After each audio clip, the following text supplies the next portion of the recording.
Hey friends. I so today's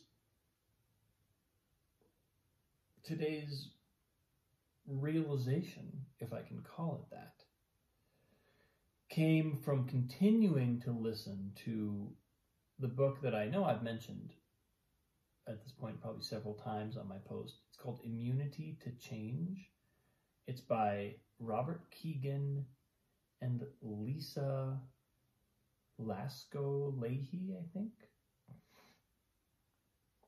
And I've even walked through their sort of foundational exercise that they do with folks to uncover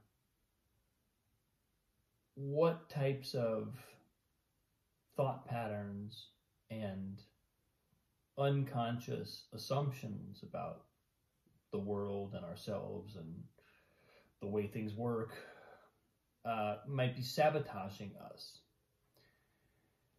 And it's been a really interesting process of listening to this book, because I'll be totally honest. When I bought the book, it was one of those recommended for me on Amazon things, and I was like, ooh, that sounds intriguing. It gets really good reviews. I'm just gonna buy it. I impulse bought it with one of my Audible credits, right? Which is how Audible credits get you. They make you, they'll like, I already paid for it. It's like, I'm not even really buying it. Bought it and then realized, oh, this book was published in 2009. That's like 15 years ago almost. Research like this tends to evolve pretty quickly. So what if this book is just kind of like outdated? And so then, after having impulse bought it on Audible, I promptly did not listen to it for at least a few weeks. And then at some point, I came back to it, and I was like, I bought this thing. I don't know what else to listen to. Let me just listen to it. Started listening to it. Around about that time, I started posting about it. But it was fantastic. It's fantastic. And not only is it the case that the way the book works is really relevant still after a good 14 years, if not more, have elapsed since publication, but I am able to recognize the signature, the fingerprints of this approach in many of the other workshops and coaching programs and kind of personal development exercises that I've done. This work is almost like the original blueprint of some other work that I've done. But I actually think that the original is somehow more powerful than the sort of offshoots that I've done. Because sometimes this work evolves and it actually gets deeper and better as it evolves, and other times, as you start to take aspects of it and emphasize certain things and de-emphasize other things, it can kind of get diluted. And my experience of listening to this book is like, whoa, this is just like so simple, but also really powerful. And, a lot of the book is examples of work that they've done with groups of people or with individuals. Usually it's groups of people. It's like team building, leadership building within an organization of some kind. So I've been really enjoying it, and so there are several elements that they point out, that they highlight as being really important to creating real change. One of them is picking the right goal initially. In other words, as you formulate for yourself, this is the one big change I'd like to make in my life. The one big thing it's come to be called. You want to make sure that that one big thing is really the right one big thing. That it's really the thing that it really gets to the core of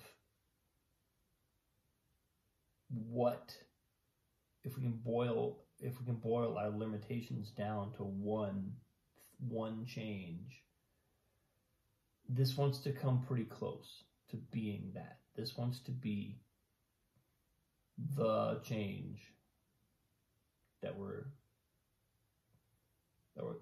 make the biggest difference in our life.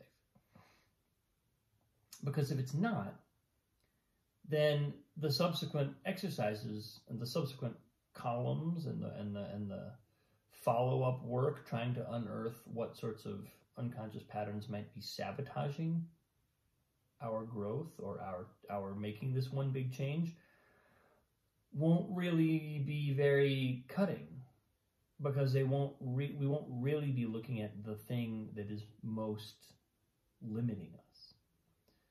And so as we're now getting into the back end of the book, part 3 of the book, where they start walking us through, okay, this is how you do this, like on yourself. This is how you do some of this work on yourself. That's one of the big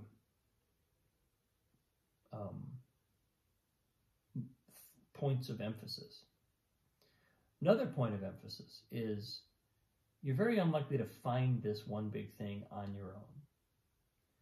Because the whole point of this work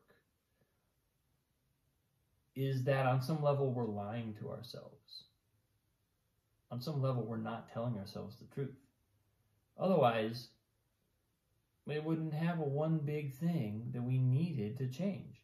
We would already be working on it, and it would already be clear to us. This exercise would be superfluous if we weren't on some level deluding ourselves and allowing an unconscious allegiance or commitment to certain things that are not on our radar as commitments, to actually be more powerful than our conscious commitments.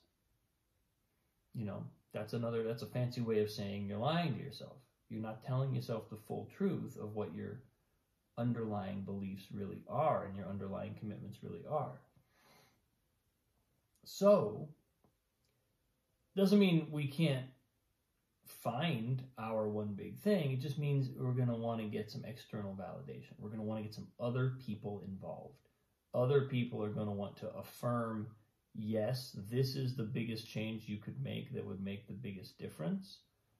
Or, no, this is only a piece of it. Here's what really feels the most central.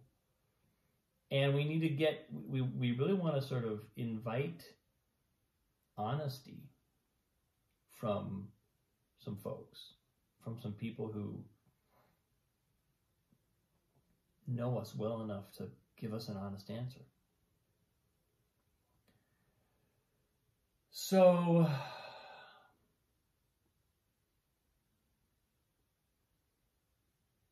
that was as I studied. It's funny because I on a post a couple days ago, I walked myself through the 4-column exercise in like a 15-minute post or less, and excuse me, I knew that I was kind of,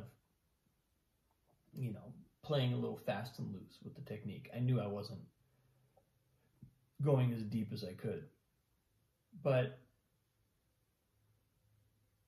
it was still useful, and it still managed to flag something that got my attention. I think my post that I think I called it Immunity to Change DIY Style, if you want to check it out, from a few days ago. But the other thing that I've now begun is really looking at what's my one big thing, and I've really just done the work of looking at it myself, but with the intention to open this up to the people who really know me, my wife, maybe some family members, some close friends who would be in a position to be like, maybe, what about this? You thought about this?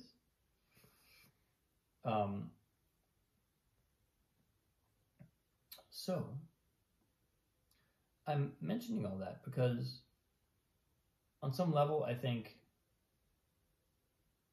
making these things public is the hard part. It's allowing other people to see these things is the thing that feels most threatening, because it's going to make us feel icky.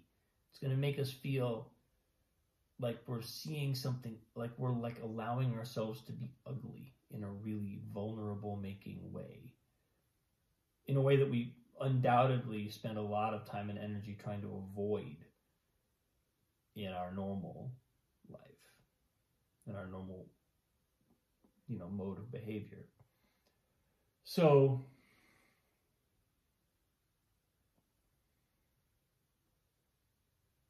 as I get closer to my one big thing, I'm going to be sharing it with all of you. What I came up with today, where I started,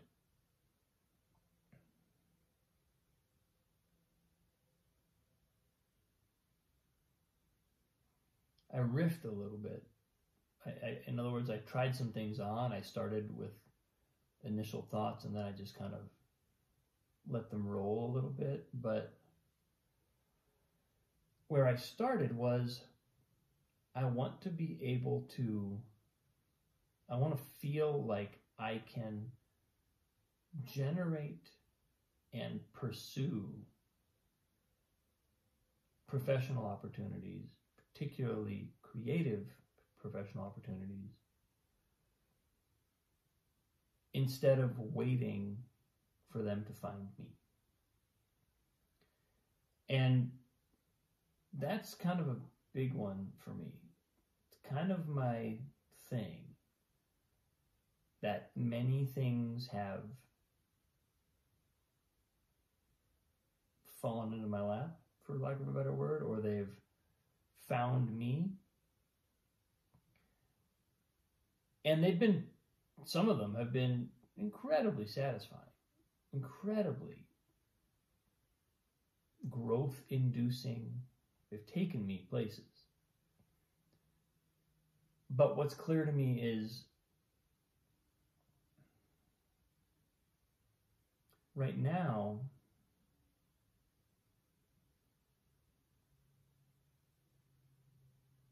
it's like my issue isn't a lack of professional opportunities. My issue is not a lack of remunerative work.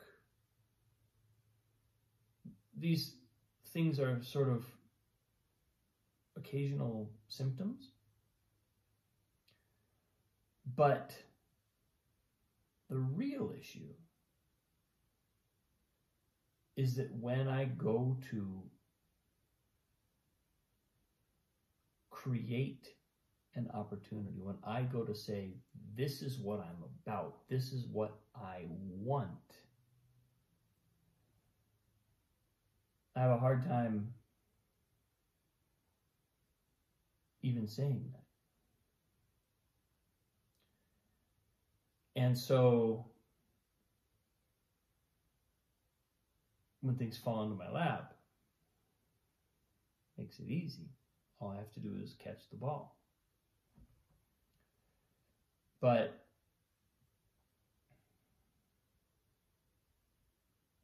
it's almost like, at this point, it's not the thing that's falling into my lap that's important, or the thing that I produce or create or pursue that's important.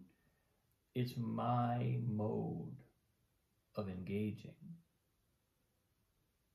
It's not that I need to crave or become attached to things more, make them happen more. It's just that there's an autonomy that will be fed by the feeling that I'm pursuing my own destiny. I'm in control of my own professional destiny.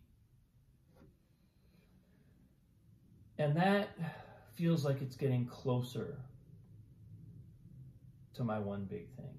Again, I need to run this by some other people, make sure that it sort of passes muster.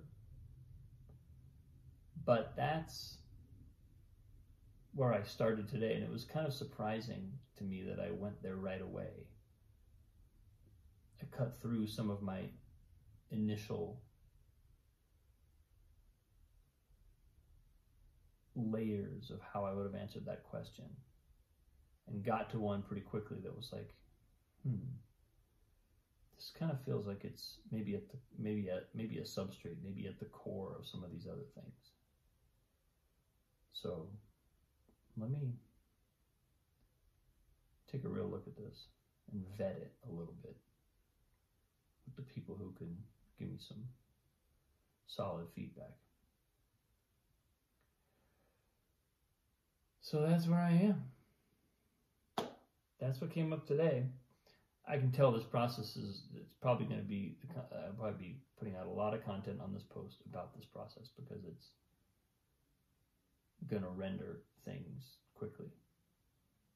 But it's a remarkable process, an incredibly elegant and simple approach that produces really deep work, really deep capacity for change, seeing our own immunity to change and then moving beyond that. There's a lot happening there. So anyway, that's what I got today, people. Thanks for watching. I appreciate you. Have a wonderful day. I'll see you tomorrow.